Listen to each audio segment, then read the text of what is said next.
Hi అండి. నేను fridge ఏ విధంగా సర్దుకుంటాను అనేది ఈ వీడియోలో చూపిస్తాను. బాగుంటే ఓకే, బాగోకపోతే తిట్టొద్దే. కామెంట్లో చెప్పండి. ఒకవేళ అలా కాకుండా ఇంకేమైనా మార్చాలేమో ఖచ్చితంగా మార్చడానికి అయితే ట్రై చేస్తాను. నాకు వచ్చినట్టయితే సర్దుకున్నాను. రండి చూద్దాం. ఇది వచ్చేసరి కదా, రండి చూపిస్తాను. ఈ పైన కూల్ డ్రింక్స్ అవి పెట్టుకుంటాం అనమాట. ఇది యాక్చువల్లీ ఫిష్కి, చికెన్కి, మటన్కి ఇచ్చిన ఆప్షన్ అనమాట. కాకపోతే మా ఆయన ఎక్కువగా అంటే కొండపైన డ్యూటీకి వెళ్తూ ఉంటారు కదా, అందుకని నేను చికెన్ ఫ్రిడ్జ్లో నిల్వ చేయను అనమాట. కూల్ డ్రింక్స్ పెట్టుకుంటాను. తర్వాత ఈ బాక్స్లు ఉన్నాయి కదా, ఇవి నేను ఆన్లైన్లో బుక్ చేసుకున్నాను. ఇక్కడికి కరెక్ట్గా సెట్ అయ్యేలాగా 4 ఉండే సెట్ తీసుకొని ఇట్లా పెట్టుకున్నాను అనమాట. చూడండి, కాయగూరలు మేము పావు కేజీ అంటే పావు కేజీ తెచ్చుకుంటాము. ఏ ఐటమ్ అయినా పావు కేజీ తెస్తాం కాయగూరలు. అందుకని చెప్పేసి కరెక్ట్గా పావు కేజీకి ఆ బాక్సులు సరిపోతాయి అనమాట. ఇదిగో చూడండి ఈ విధంగా.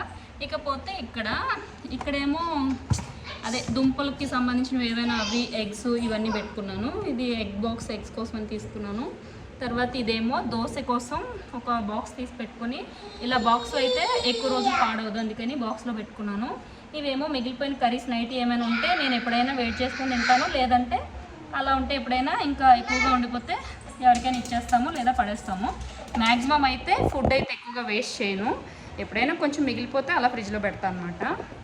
ఇవి వచ్చేసి ఇవి కవర్లో నిల్వ ఉంటాయని కరివేపాకు, కొత్తిమీర కవర్లో అయితే నిల్వ ఉంటాయని కవర్లో పెట్టుకుంటాను అనమాట.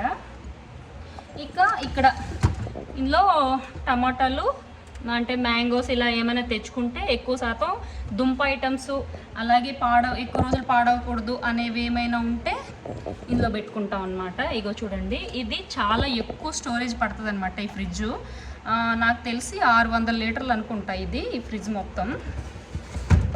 ఇకపోతే ఇది చూసారా, ఇదేనండి మెయిన్. ఇందులో మసాలా పొడులు, చింతపండు, కారం, అలాగే ఇంకా పిండ్లు, ఏదైనా రవ్వలు అవి ఉంటే ఇందులో పెడతాను. ఎందుకంటే సంవత్సరాల తరబడి అవి మనకు ఉపయోగపడతాయి. బయట ఉంటే పురుగు పడతాయి కాబట్టి ఇందులో పెట్టుకుంటాను. నేను మ్యాక్సిమం వీటి కోసమే ఈ ఫ్రిడ్జ్ తీసుకున్నాను అనమాట. ఇదిగో చూడండి, ఇందులో అంటే కొంచెం చిందరవందరగా పెట్టాను, ఇంకా సరిగా సర్దుకోలేదు. వైజాగ్ నుంచి మొన్నే కదా వచ్చాము, అందుకని ఇంకా సర్దాలన్నమాట. ఇదిగో చూడండి, ఇందులో కారం పొడి, అలాగే ఇగో మసాలా పొడులు, చింతపండు, రవ్వ, అలాగే ఊరి నుంచి తెచ్చిన చింతపండు మొత్తం అంతా ఇందులోనే స్టోర్ పెడతాను. చాలా ఎక్కువ స్పేస్ పడుతుంది అనమాట. కాబట్టి చాలా ఈజీగా ఎన్నైనా పెట్టుకోవచ్చు అనమాట. ఇకపోతే ఇదిగో ఇది ఎగ్ బాక్స్ కదా, పిల్లలు ఉండే దగ్గర ఎక్కువ ఎగ్స్ ఉండాలి. ఇది సరిపోలేనప్పుడు ఇంకా మనం ఎగ్స్ ట్రేలు ఇస్తారు కదా, ఇందులో సర్దేసుకున్నాను. తర్వాత పాప పాలు బాటిల్, ఇది ఎప్పుడు ఫ్రిడ్జ్లోనే పెడతాను. బయట ఉంటే కొంచెం స్మెల్ వస్తుంది అని చెప్పేసి రోజు నైట్ టైము పాప పాలు తాగుతుంది. ఆ తాగే ముందు చేసి తీసి కడుగుతాను, ఫ్రిడ్జ్లో పెడతాను అనమాట. వైరస్ అది బ్యాక్టీరియా పట్టుకొని ఉంటుందని చెప్పేసి. ఇది సాసు, ఇంకా మిగిలిన ఇంకా కొంచెం ఏమైనా ఉంటే ఇటువైపు పెట్టుకుంటాను, ఎక్కువ ఉంటే ఇటువైపు పెట్టుకుంటా. ఇవేమో తిల్లే వాటర్ బాటిల్స్, ఇవి ఎప్పుడు కూడా మా ఇంట్లో ఉంటాయి. ఈ వాటరు ఎప్పుడైనా సడన్గా బయటకు వెళ్ళాల్సి వస్తే ఈ వాటర్ బాటిల్ తీసుకొని వెళ్తామన్నమాట. పిల్లలకి వాటర్ చేంజ్ అయితే ఇబ్బంది కదా. మేము ఎక్కువ శాతం తెల్లవారుజామునే జర్నీ చేయాల్సి వస్తుంది. అలాంటప్పుడు ఇంట్లో ఎప్పుడు కూడా ఉంటాయన్నమాట. మా ఆయన ఎప్పుడైనా బయటకు వెళ్ళినప్పుడు తెచ్చి పెడతా ఉంటారు. అవి అలా ఫ్రిడ్జ్లో వదిలేస్తాను. ఎప్పుడైనా తీసుకెళ్ళినప్పుడు బాటిల్ పట్టుకోకుండా అవి తీసుకొని వెళ్ళిపోతాం అనమాట. చూడండి, మా పాప ఆనియన్స్ కూడా ఫ్రిడ్జ్లో పెట్టమని తెచ్చేస్తుంది. అది మేము పాలు ప్యాకెట్లు తీసుకోండి, బయటే అంటే పక్కన విలేజ్ ఉంది, అక్కడ గేదె పాలు దొరుకుతాయి, వేయించుకుంటాం అనమాట. ఇవి పాలు బాటిల్స్, రోజుకి 1 లీటర్ వేయించుకుంటాము, సరిపోతాయి అన్నమాట. పాప ఎప్పుడు పాలు బాటిల్తో పాలు తాగుతుంది, అందుకని చెప్పేసి పాలు ప్యాకెట్లు కొనుక్కోకుండా ఇలా వేయించుకుంటాం.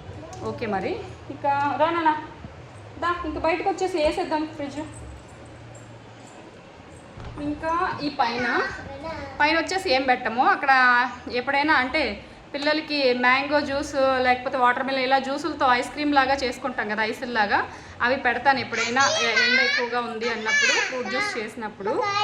ఇక్కడ ఏం లేవు నాన్న, ఇవి ఇంట్లో పెడతాను. తర్వాత జ్యూసెస్ కోసం ఐస్ క్యూబ్స్ పెట్టుకుంటాం. ఇవి తప్ప ఎప్పుడైనా ఐస్ క్రీమ్ తెస్తే పెడతాం, లేదంటే లేదు. ఎక్కువ శాతం ఐస్ క్రీమ్లు అవి మేము తినమన్నమాట, అందుకని చెప్పేసి ఐస్ క్రీమ్స్ ఏం పెట్టము.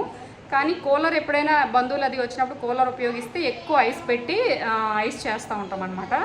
అంతకు మించి ఇది ఎక్కువగా వాడము. ఎప్పుడైనా కూరగాయలు లేదా ఇంట్లో ఏమైనా ఐటమ్స్ ఎక్కువ అయిపోతే ఈ ఫ్రీజర్ని కూడా ఫ్రిడ్జ్లో వాడేసుకుంటాము. సో అందుకు మాత్రం బంద్ చేస్తుంది. ఓకే, మరి నేను ఎలా సర్దుకున్నానో ఖచ్చితంగా కామెంట్ చేయండి. బాగోకపోతే తిట్టద్దు. ఒకవేళ ఏమైనా ఇంకా మారిస్తే బాగుంటుందని మీకు అనిపిస్తే ఖచ్చితంగా నాకైతే చెప్పండి. ఓకే, మరి బాయ్.